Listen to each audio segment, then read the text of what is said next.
বিগত ৫-৬ বছর যাবৎ এরকম দৃশ্যর সাথে লড়াই করতে হচ্ছে সিলেট সিটি কর্পোরেশনের আওতাধীন ২৫ নং ওয়ার্ডের মোমিনখোলা আবাসিক এলাকার বাসিন্দাদের। এটা কোনো বন্যার পানি নয়। এরকম অসংখ্য এ সহ সড়ক রয়েছে মোমিনখোলা এলাকাতে। একটু বৃষ্টি হলেই পানি নিষ্কাশনের ব্যবস্থা না থাকার কারণে ঘরের ভিতরেও অনেকের প্রায় পানি ঢুকে যায়।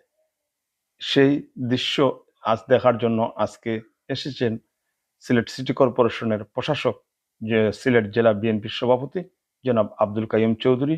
এ সময় উপস্থিত ছিলেন মহানগর বিএনপির সহসভাপতি আফজাল হোসেন, উপস্থিত ছিলেন সম্ভাব্য কাউন্সিলর পদপ্রার্থী, শিক্ষা অনুরাগী, ক্রীড়াবিদ আশফাক আহমদ, উপস্থিত ছিলেন সাংবাদিক শিয়াব আহমদ সহ এই মোমিনখোলা আবাসিক এলাকার অসংখ্য তরুণ এবং বয়োজ্যেষ্ঠ মুরব্বী সবাই এখানে আজকে এসেছেন।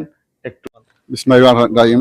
আপনাদের চ্যানেলের মাধ্যমে আমি সর্বপ্রথম আমাদের নবনিযুক্ত প্রশাসক সাহেবকে ধন্যবাদ জানাই এর জন্য।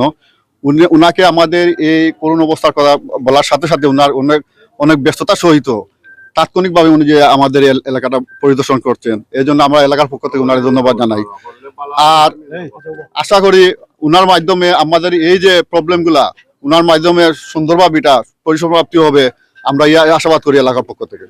এই বিষয়টা আমার সাথে আমার চিফ ইঞ্জিনিয়ারও আছেন, আমরা সরজমিনে দেখলাম। এখন সমস্যা যেটা এই এলাকার, এই সমস্যাটা আমরা যেভাবে দেখছি সেটা হলো সিলেট শহরে আমরা ড্রেনেজ সিস্টেমটা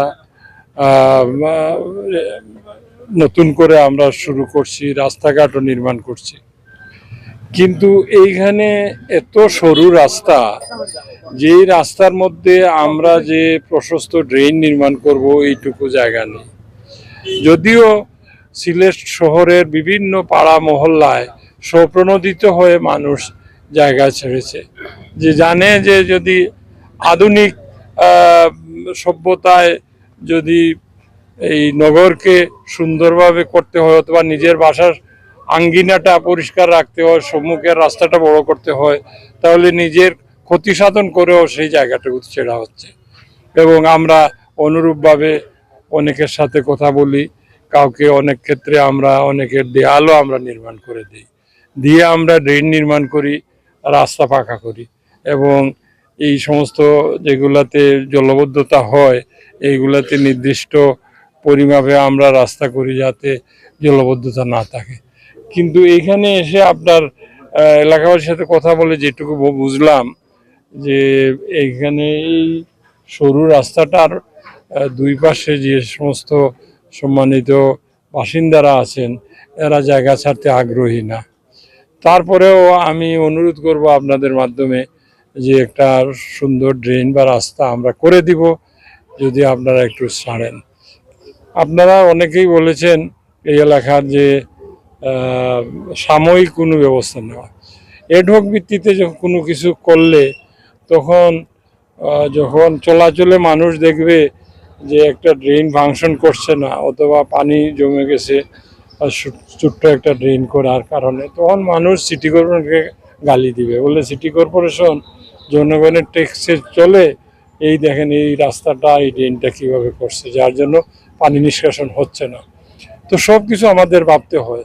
তা আমি আজকে এসেছি, দেখি এটাকে কিভাবে সমাধান করা যায়। আমরা উচ্চ পর্যায়ে একটা কারিগরি টিম আমরা এখানে পাঠায় দেখব এই পানি নিষ্কাশনটা কিভাবে করা যায়, সেই বিষয় নিয়ে আমরা কাজ করব। আশা করি আগামীতে এই সমস্যাটা তো সমাধান করতে হবে, এইভাবে তো ফেলে রাখা যাবে না। আর আপনারাও একটু উদ্যোগী হন যাতে এই এলাকার বাসিন্দারা আপনারা একটু ড্রেনের জন্য রাস্তার জন্য একটু জায়গা ছাড়েন।